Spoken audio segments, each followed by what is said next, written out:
स्वागत आप सभी का YouTube channel knowledge TV. Haryana से बड़ी खबर, बड़ी खुशखबरी।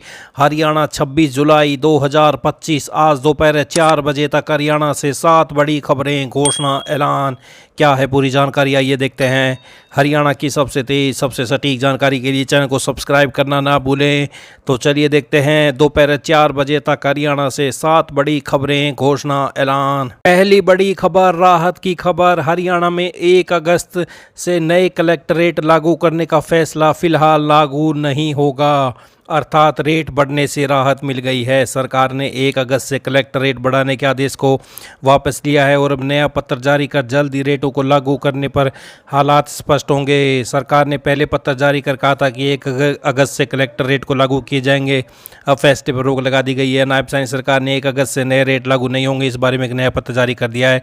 प्रॉपर्टी महंगी होने को लेकर चिंता करने वाले को सरकार ने राहत प्रदान की है। तो फिलहाल कलेक्टर रेट में कोई बढ़ोतरी नहीं होगी। तो ये बड़ी अपडेट, राहत की खबर। आइए अगली बड़ी घोषणा देखते हैं। हरियाणा में आंगनवाड़ी भर्ती में बड़ा बदलाव किया गया है। हरियाणा सरकार आंगनवाड़ी वर्करों और हेल्परों की शैक्षणिक योग्यता में बड़ा बदलाव करने की तैयारी में है। अब वर्कर पद के लिए न्यूनतम योग्यता 10वीं से बढ़ाकर 12वीं और हेल्पर पद के लिए 5वीं की बजाय 10वीं पास करने का प्रस्ताव सरकार के पास विचाराधीन है। तो आंगनवाड़ी वर्कर की शैक्षणिक योग्यता 10वीं से 12वीं और हेल्पर की 5वीं से 10वीं करने पर चल रहा है विचार। हरियाणा में आंगनवाड़ी वर्कर और हेल्पर के 7183 पद खाली हैं। अब शैक्षणिक योग्यता भी बढ़ाने की तैयारी में है।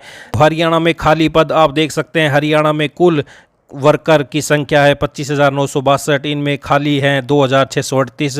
हेल्पर के 25,450 में से 4,545 पद खाली हैं। तो इन पर जल्द ही भर्ती आएगी। तो 10वीं पास होगी सहायिका के लिए, आंगनवाड़ी कार्यकर्ता के लिए 12वीं के ऊपर विचार चल रहा है। तो ये बड़ी अपडेट आई। अगली बड़ी घोषणा देखते हैं। हरियाणा में नियम 134A के तहत दूसरी से 8वीं कक्षा तक गरीब बच्चों को पढ़ाने वाले निजी स्कूलों को फीस की प्रतिपूर्ति के लिए शिक्षा विभाग ने पोर्टल खोल दिया। प्रतिपूर्ति के लिए 10 अगस्त तक आवेदन किए जा सकेंगे। इसके साथ ही कक्षा 9वीं से 12वीं तक के छात्रों की फीस की प्रतिपूर्ति राशि के आवेदन के लिए भी पोर्टल खोलने की मांग की गई है। संघ के प्रदेश अध्यक्ष ने कहा कि आज तक प्रदेश के किसी भी निजी स्कूल को 9वीं से 12वीं तक के बच्चों को नियम 134A के तहत पढ़ाने के बदले एक भी पैसा नहीं मिला है। योजना बंद होने के बाद भी आज तक प्रोमोट हुए बच्चों को निजी स्कूल फ्री पढ़ा रहे हैं। उन्होंने कहा कि 9वीं से 12वीं कक्षा का प्रतिपूर्ति शुल्क निर्धारित करते हुए शीघ्र पोर्टल खोला जाए ताकि 10 वर्षों का पैसा स्कूलों को मिल सके। तो 8वीं तक गरीब बच्चों को पढ़ाने वाले स्कूलों को फीस की प्रतिपूर्ति के लिए खुला पोर्टल।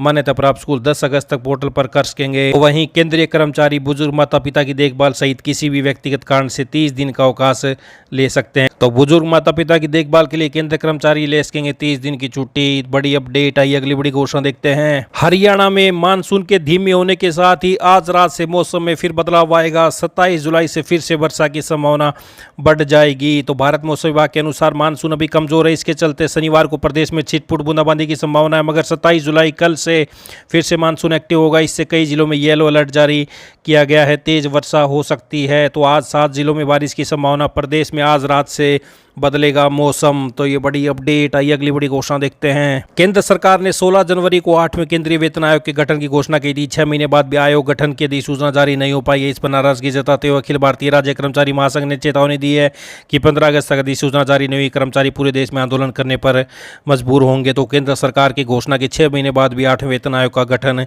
नहीं हुआ है। तो ये बड़ी अपडेट।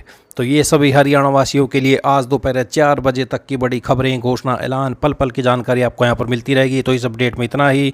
बहुत बहुत धन्यवाद।